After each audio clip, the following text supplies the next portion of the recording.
लेकिन बिना भगवान का भजन किए कोई भवसागर से पार हो जाए ये कभी भी संभव नहीं हो सकता है। भगवान का नाम तो लेना पड़ेगा। जीते जी लोगे तो अच्छी बात है, वरना मर जाओगे तो चार कंधों पर उठाने वाले पीछे से बोलेंगे राम नाम। इतना जरूरी है राम का नाम। अब चूंकि हमारे पास इतना वक्त ही नहीं है कि हम भगवान का भजन करें, तो बोलो हमारा कल्याण होगा कैसे? तो संतों ने बड़ी सुंदर बात बताई। बोले सुबह से शाम तक तुम हाथ में माला लेकर राम राम नहीं बोल सकते। एक काम करो, तुम्हारे घर बेटा आए, उसका नाम रख दो राम। सुबह से शाम तक जितनी बार आप अपने बेटे को बुलाओगे उतनी बार तुम्हारी जिह्वा पर राम का नाम आएगा और राम का नाम तुम्हारा कल्याण कर जाएगा। क्योंकि मेरे राम का नाम भाय कुभाय अनख आलस हूं, नाम जपत मंगल दिस दस हूं। मेरे राम का नाम कैसे भी लो, भाव से लो, कुभाव से लो, अनख में लो, आलस्य में लो, लड़ाई झगड़े में भी ले लो, तो राम का नाम केवल कल्याण करता है, केवल कल्याण करता है। और यह भी स्पष्ट करते हैं तुलसीदास जी महाराज, तुलसी मेरे राम को रीझ भजो यह खीज,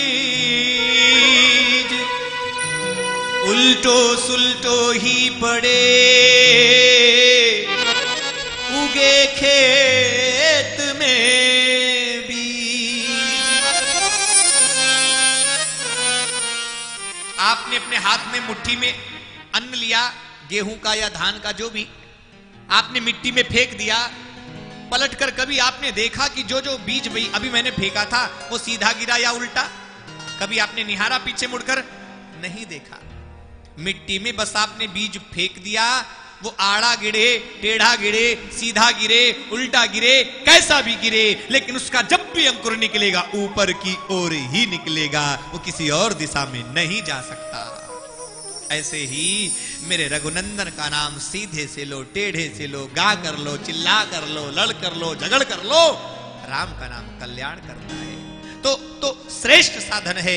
आप अपने बेटे के नाम पर यदि राम का नाम जोड़ दो तो जितनी बार आप अपने बेटे को बुलाओगे उतनी बार राम का नाम जिह्वा पर आएगा और वही नाम तुम्हारा कल्याण कर जाएगा। ये मैं नहीं कहता, ऐसा मैं नहीं कहता। भागवत महापुराण में तो बड़ा सुंदर सा प्रसंग भी आया है। अजामिल ऐसा पापी जो अत्यंत दुष्ट और दुराचारी था, पाप परायण था, अपनी सुंदर सुशीला धर्म पत्नी को घर से धक्के मारकर निकाल दिया और कोठे पर नृत्य करने वाली बेश्या को पकड़कर घर ले आया। ऐसा पाप परायण जीवन। पत्नी हो तो सुख दुख में हर परिस्थिति में साथ दे, कम हो ज्यादा हो हर परिस्थिति में वो मौन रह जाए, लेकिन चूंकि वो वेश्या थी इसलिए उसकी डिमांड, उसकी फरमाइश दिन प्रतिदिन बढ़ती जा रही है। अजामिल क्या करे? उसकी इच्छाओं की पूर्ति के लिए चोरी करने लग गया। चोरी के धन से भी उसका जब भरण ठीक से नहीं हो रहा है तो अजामिल डांका डालने लग गया, और उससे भी जब उसका भरण पोषण संतुष्ट नहीं हुआ तो अजामिल हत्यारा बन गया। किसी की भी थोड़े से धन को छीनने के लिए उसके गर्दन को काटना उसके लिए आम बात थी। ऐसा पाप परायण दुष्ट प्रवृत्ति का वो अजामिल।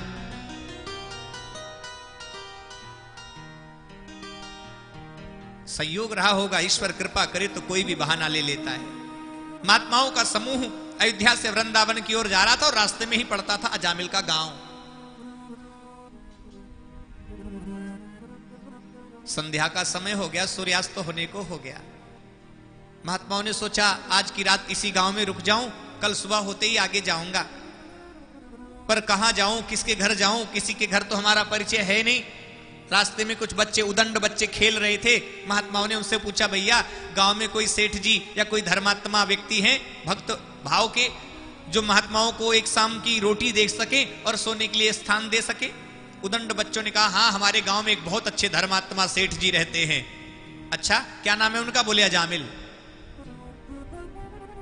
उदंड बच्चों ने गलत रास्ता बता दिया, एक डाकू एक लुटेरा के घर की ओर भगा दिया महात्माओं को।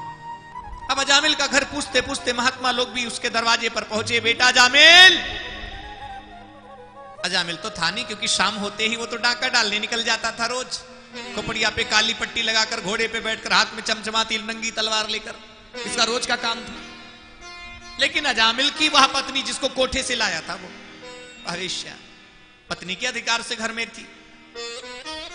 द्वार खोला, कहिए बेटी अजामिल का घर है क्या? जी हां, हमने सुना है आपका आप कौन हो उनकी? बोले वो मेरे पति हैं। अच्छा, मैंने सुना है बड़े धर्मात्मा है वो, और बेटी हम चाहते हैं कि आज की रात हम तुम्हारे ही घर पर भोजन प्रसाद ग्रहण करें, अगर तुम्हें उचित लगे तो।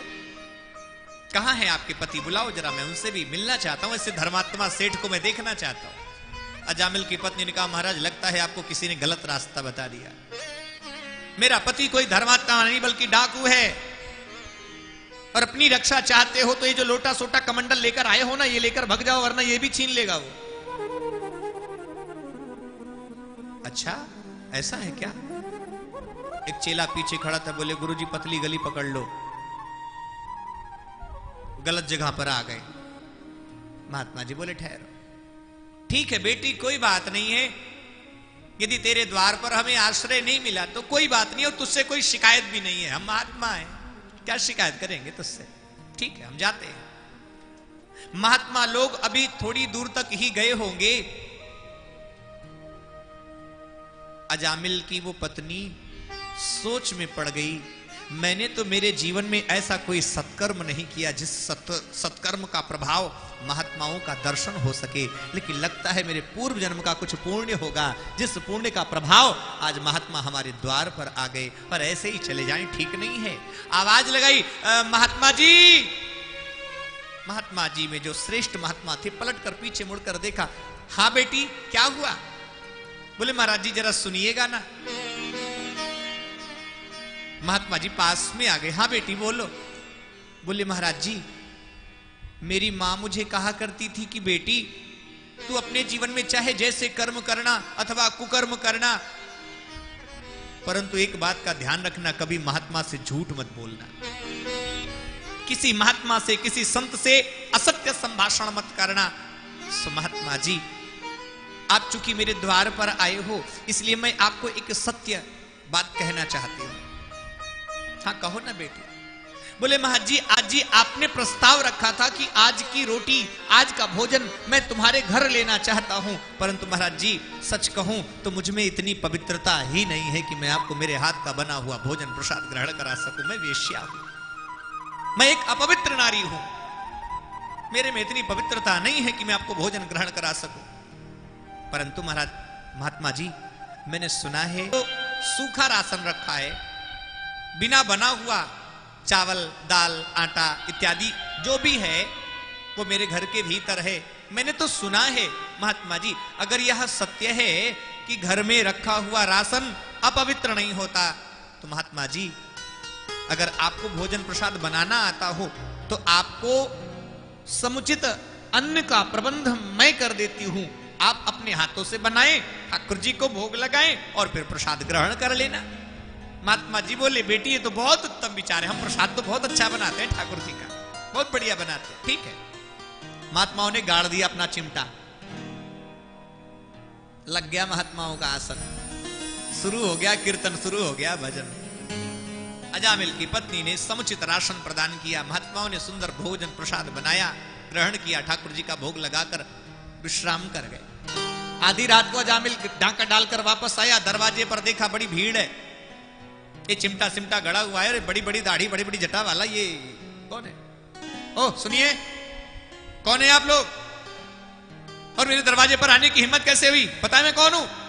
अजामिल इतना बोला ही था, अजामिल की पत्नी भाग कर आई, ठहर जाओ मैंने ही इनको रहने को कहा है।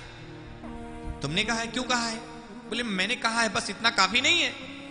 एक बात बोलूं आपको, अजामिल से पूरा गांव डरता था, अजामिल से पूरा बाजार डरता था, लेकिन अजामिल अपनी पत्नी से डरता था। और एक बात आपको बताऊं, भलाई भी इसी में है। प्यार से बोलो जय सिया राम, जोर से बोलो ना, राज की बात बताता हूं, जय सिया राम। इतनी गजब की बात बता रहा हूं, जोर से जय सिया राम भी नहीं बोलते। डरा करो थोड़ा थोड़ा, वरना रसोई में ताला लगेगा तो पेट में चूहे कूदेंगे। जैसे ये अजामिल की पत्नी ने कहा मैंने ही रोका है। अच्छा तुमने रोका तो ठीक ही किया होगा। बाणी बदल गई। अजामिल ने विश्राम किया। ब्रह्म मुहूर्त में महात्माओं का समूह उठ गया, स्नान इत्यादि से निवृत्त होकर अब महात्माओं के जाने की बारी आई। महात्माओं में श्रेष्ठ महात्मा शालिग्राम भगवान को स्नान करा रहे थे। आंखों से एक बूंद आंसू टपक कर शालिग्राम भगवान पर गिर गया। एक चेला बगल में खड़ा था, उसने देखा, बोले गुरुजी आप रो रहे हो क्यों? बोले क्या बताऊं बेटा, आज पूरी रात में सो नहीं पाया। शिष्यों ने पूछा क्यों गुरुजी? बोले बेटा मैं रात भर यही सोचता रहा कि मैंने इस पापी अजामिल का अन्न खा लिया, इसका मैंने अन्न खा लिया। ना जाने कौन से दुष्कर्म, ना जाने किसकी हत्या करके इसने घर में अन्न का प्रबंध किया होगा। इसका एक एक अन्न का दाना न जाने कितने पापों से ओतप्रोत रहा होगा, और मैंने उसका अन्न ग्रहण कर लिया, इसलिए पूरी रात मुझे आज नींद नहीं आई।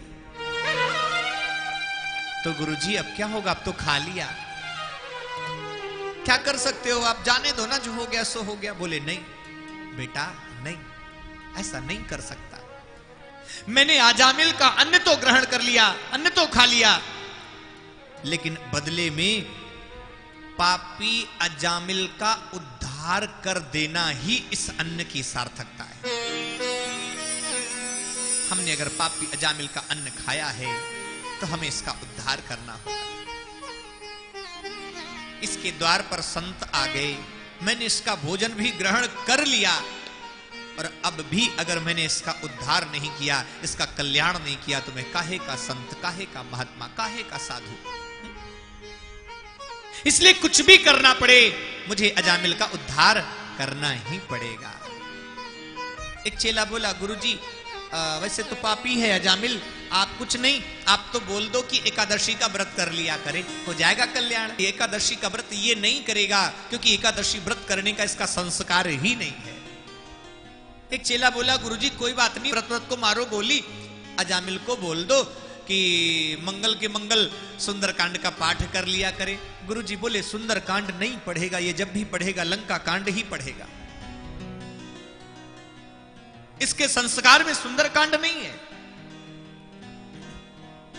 कोई आवश्यक कार्य फोन पर ना कर रहे हो तो रख लीजिए, कथा सुन लीजिए।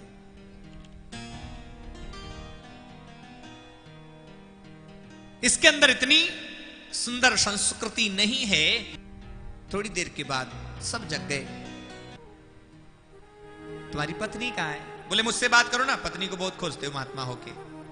बोलो क्या बात है? बेटा दोनों जोड़े के साथ आओ तो मैं कुछ बोलूं तुमसे। पत्नी भी आ गई। हाँ महाराज जी मैं यहीं पर हूं, बोलो आदेश करो, क्या आदेश है मेरे लिए? बोले अजामिल और अजामिल की पत्नी दोनों को लक्ष्य करके महात्मा जी बोले बेटा यदि मेरा अनुमान सत्य है, अनुमान लगाया है बेटा, तुम्हें पता है संत को, महात्मा को, ब्राह्मण को जब भी भोजन कराया जाए तो पीछे से दक्षिणा देना अनिवार्य होता है, आवश्यक होता है। मैंने तुम्हारे घर का अन्न खाया है बेटा, दक्षिणा नहीं दोगे क्या? अजामिल पीछे ही खड़ा था, पत्नी को आगे करके। वो अजामिल की पत्नी ने पीछे मुड़कर कहा अब चुप रहो ना, मैं बात कर रही हूं। जब दो बात कर रहे हो तो तीसरे को बीच में नहीं बोलना चाहिए। बोलना चाहिए। दो लोग बात कर रहे थे, एक बोला ज्यादा चपड़ चपड़ मत बोल वरना एक थप्पड़ मारूंगा 32 दांत तेरे बाहर आ जाएंगे। दूसरा बोला नालायक कहीं का, तेरे मारने से 32 दांत ही बाहर आएंगे, लेकिन अगर मैंने एक मार दिया तो 64 दांत बाहर आ जाएंगे। एक आदमी दोनों का झगड़ा देख रहा था, दूर खड़ा होकर बोलेगा।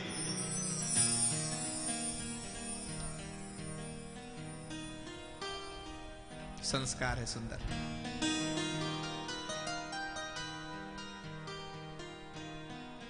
मैं बात कर रही हूं ना। हाँ महाराज जी बताइए क्या चाहिए आपको दक्षिणा में? महात्मा जी बोले बेटा हमें दक्षिणा में तुमसे धन दौलत रुपया पैसा नहीं चाहिए, बल्कि एक वचन चाहिए। हाँ कहिए ना।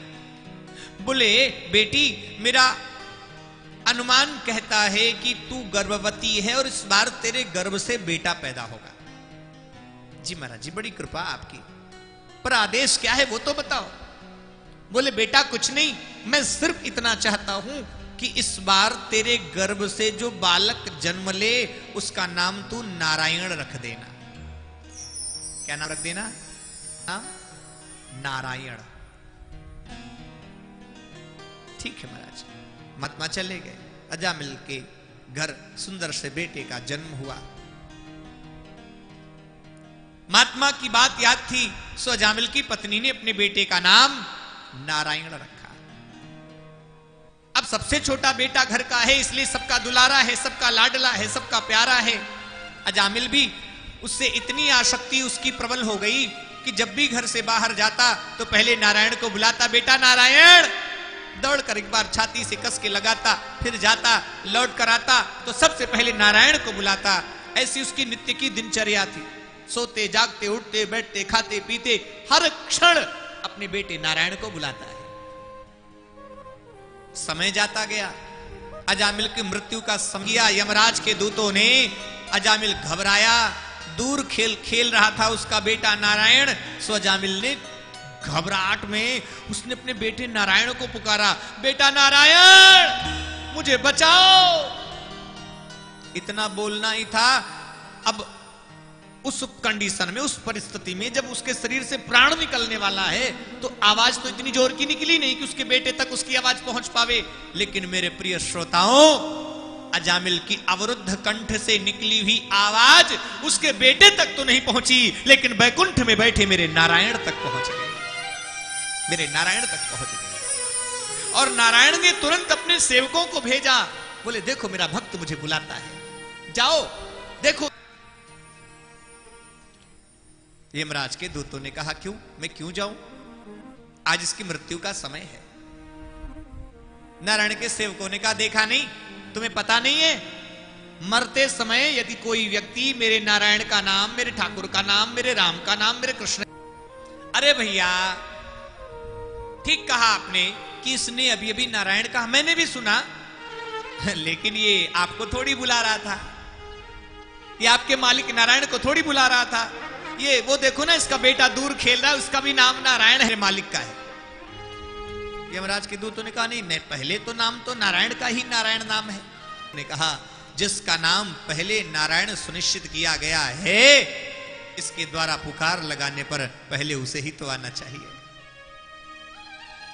जाओ यहां से। मेरे प्रिय श्रोताओं, अजामिल ने इस दृश्य को बहुत नजदीक से, बहुत निकट से देखा। यमराज के और नारायण के दोनों सेवकों को आपने अपने सर पर हाथ रख लिया। हे भगवान, उन संतों की याद आ गई जिसने कहा था अपने बेटे का नाम नारायण रखना। आंखों से झरझर आंसू बह गए अजामिल। ऐसी करुणा, ऐसी महिमा तो कोई संत ही अपने भक्त पर बरसा सकता है, संसार पर बरसा सकता है। आज के बाद कोई पाप कर्म नहीं, कोई दुष्कर्म नहीं, पर अजामिल का जीवन वहीं से बदल गया। और पाप परायण जीवन जीने वाला वह अजामिल नारायण के नाम का आश्रय लेकर सीधे नारायण के धाम की यात्रा करता है। जिसे नरक में जाना चाहिए था, उसे स्वर्ग की प्राप्ति इसलिए हो गई क्योंकि उसने अपने बेटे का नाम नारायण। मेरी प्रार्थना है, रखा होगा चिंटू पिंटू गुड्डू सुड्डू, जो भी नाम रखा होगा, पहले उसे जाने दो। लेकिन आगे आने वाले समय में यदि आपको ऐसा अवसर मिले, आपके घर बेटी बेटा आवे, तो उसका नाम किसी देवी देवता के नाम पर रखना। यही एक आश्रय तुम्हें भवसागर से पार करने के लिए पर्याप्त है। प्यार से बोलो जय सिया राम।